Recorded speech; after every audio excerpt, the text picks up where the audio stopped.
Hello, and welcome back to another episode of Salt with Thom. Today we're going to be looking at L and J cuts in Final Cut Pro 10.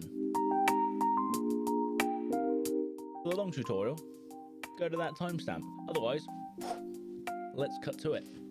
Within your Final Cut Pro 10 project, locate the position where you would like to do the L or J cut. In this case, we need to extend the audio out from the footage. To do this, there are three ways. Double click on the audio waveform. You can do Ctrl and S on the keyboard, or you can right click on the clip and select Expand Audio. From here, trim the audio on one clip, trim the footage on the other, and boom, you've just done an L or J cut. For those of you that have stayed on or just joined me, let's look at this the long way. Now the L and the J cut are an example of an audio-based transition. The L cut is when the audio continues from one scene to the next, and the J cut is where the audio begins before the scene has changed. Both of these help create a seamless flow or transition between one scene and another. Let's go to the location in our project where we want to apply either an L or a J cut. The main thing we need to do is make sure we have the audio and the footage separated. In this example, you can see it's combined together, so what we're going to have to do is expand the audio out. If your audio and footage are already separate, you won't need to do this step.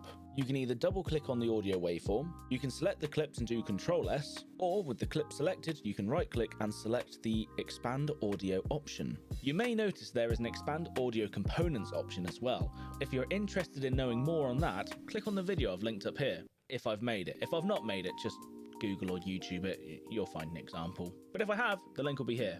We only need to worry about the Expand Audio. Now all we need to do is trim the audio of one of the clips and the footage of the other. There you go, you've just made an L or a J cut, depending on the direction in which you've cut it, of course. I'll now do an over-exaggerated example of an L cut and a J cut. Here's an example of an L cut. I'm just going to keep talking for a little bit, and then you'll see that the image has changed. Now my voice is still part of the original clip, but you see from there, now I can join in with the audio. Hopefully that made sense. But now, here's an example of a J cut. What you're hearing now is my voice, but this voice is coming from another clip. The clip that you're actually seeing is from the previous clip, of course, until I cut, and now you can actually see me continuing to talk.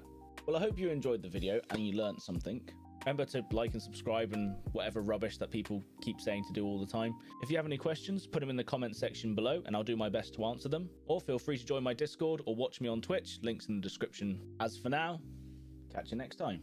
Feel free to leave a comment in the description below. No, don't leave it in the description below. That would be a terrible place to leave a comment. Oh! Why does filming stuff have to be so difficult sometimes? Oh, this is a pain.